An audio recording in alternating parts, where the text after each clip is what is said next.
काढून गर्दी करतायत. आणि मी या सभेचा उल्लेख एवढ्यासाठी केला की त्यांच्या सभेला पैसे देऊन माणसं आणावी लागतायत. म्हणजे पेंग्विन एवढी किंमत सुद्धा लोकांच्या लेखी नाहीये. पैसे तिकीट काढून पेंग्विन बघतायत, पण पैसे घेऊन सुद्धा लोकांच्या सभेला जात नाहीयेत. काय तुमची त्यांची अवस्था आहे. आज नाशिकमध्ये जो आम्ही वचननामा जाहीर केलेला आहे, का नाही करायचा तो, पण तो करायचं की नाही हे तुम्ही ठरवायचंय. तुमच्या समोर सगळं घडतंय. आज जसं तिकडे बंगालमध्ये ममता बॅनर्जी यांच्या हुकुमशाही विरुद्ध रस्त्यावरती उतरल्यात, अख्खा जवळपास बंगाल रस्त्यावरती उतरलाय.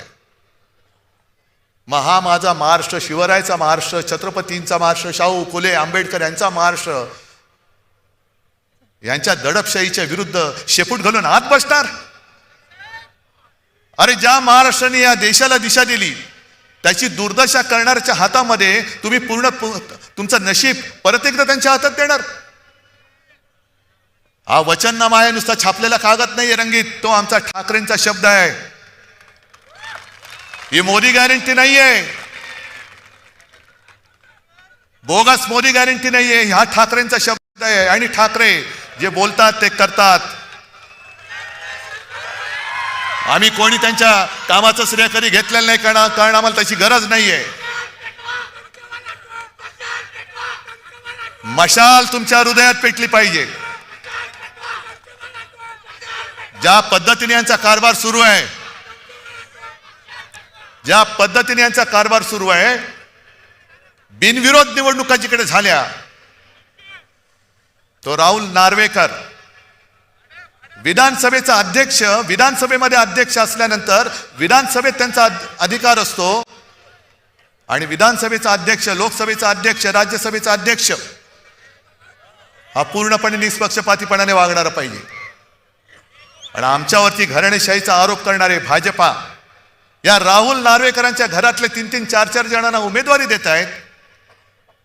आणि तो समोरचा उमेदवार त्यांनी अर्ज मागे घ्यावा म्हणून अधिकाराचा दुरुपयोग करणारा राहुल नार्वेकर निवडणूक आयोगाला चालून जातोय.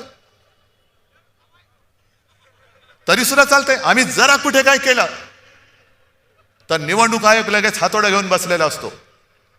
पण यांनी काही केलं तरी काही करत नाही, कारण निवडणूक आयुक्त शेपूट घालून बसलेला आहे. ही लोकशाही नाही, ही झुंडशाही आहे. ही झुंडशाही आहे. आणि आज जर का आपण उठून उभे राहिलो नाही, तो उद्या वरवंटा असा फिरेल की पुन्हा एकदा इंग्रजांपेक्षा जास्त 150 वर्षापेक्षा यांच्या गुलामगिरीत आपल्याला राहावं लागेल. हिंदुत्वाचा हा बुरखा आहे. कारण हा जर का बुरखा नसता तर तपोवनातली झाडं यांनी कापली नसती आणि बिल्डरला ती जागा दिली नसती. काय तपोवनाचं ज्यांना महत्व नाहीये, इकडे तपोवन कापतायत, तिकडे आरेचं जंगल कापलं, कुठे आरवली पर्वत बोडका करतायत, ताडोबा अंधारीमध्ये खाणीसाठी जागा देऊन टाकतायत.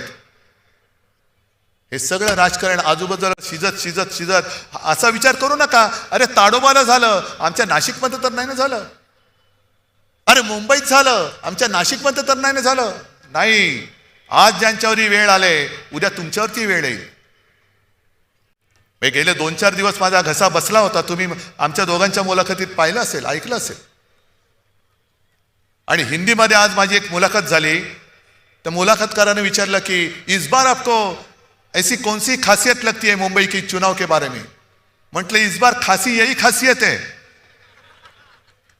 कारण सगळे मुंबईकर खोकतायत, फुफ्फुसाचे आजार होत आहेत.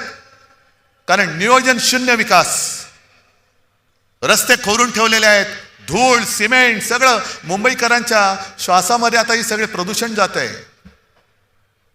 उद्या तुमच्याकडे सुद्धा ते तेच करतील. आम्ही तुम्हाला एक चांगलं आयुष्य देण्यासाठी आलेलो आहोत एकत्र. होय, आम्ही एकत्र आलो, सत्तेसाठी आलो. मग तुम्ही जे काय हे भाजप आणि सगळे आलेत ते काय विटी दांडू खेळायला आलेत? काय खेळायला आलेत? होय, आम्ही सत्तेसाठी एकत्र आलो आहोत आणि ती सत्ता आम्हाला तुमच्या विकासासाठी, तुमच्या भविष्यासाठी, भवितव्यासाठी राबवायची आहे. बोला ना ठणठणीतपणाने, कशाला लपवता भांड. आज नाशिक जे आम्ही मुंबईमध्ये करून दाखवलं, मुंबईमध्ये आज महापालिका शाळांचा दर्जा येऊन तुम्ही बघा. कारण गरीब माणसाला त्याच्या मुलांनी शिकायचं नाही, कारण मोठ्या शाळेच्या फी परवडत नाही. मग शिक्षण देणार कुठे? महापालिका शाळेमध्ये मोफत शिक्षण, आणि ते सुद्धा 8 भाषांमध्ये आपण मुंबई महापालिका शाळेमध्ये शिक्षण देतो. वेगवेगळ्या 8 भाषांच्या शाळा आहेत. ICSE, CBSE या सगळ्या काय म्हणतात ते ABCD, हे सगळे अभ्यासक्रम आपण महापालिका शाळेमध्ये शिकवतो. उद्या नाशिकची सत्ता आमच्या हातात द्या, मी नाशिकमध्ये महापालिका शाळेत हा अभ्यासक्रम सुरू करून दाखवेन. महापालिकेच्या शाळा आजपर्यंत मुंबईमध्ये सगळ्यांना लाज वाटायची, मुलगा शिकतो का? जातो शिकतो ना, कुठल्या शाळेत शिकतो? बोलायला यायचं नाही, कारण का? महापालिकेची शाळा. आता अभिमानाने सांगतात, आता महापालिका शाळेमध्ये प्रवेशासाठी रांगा लागतात, आणि लोक अभिमानाने सांगतात की माझा मुलगा महापालिका शाळेत शिकतो. मुंबईमध्ये जे आम्ही केलं वैद्यकीय महाविद्यालय, उद्या सत्ता द्या, तुम्हाला नाशिकमध्ये वैद्यकीय महाविद्यालय करून दाखवतो. जगातली सगळ्यात माफक दरामध्ये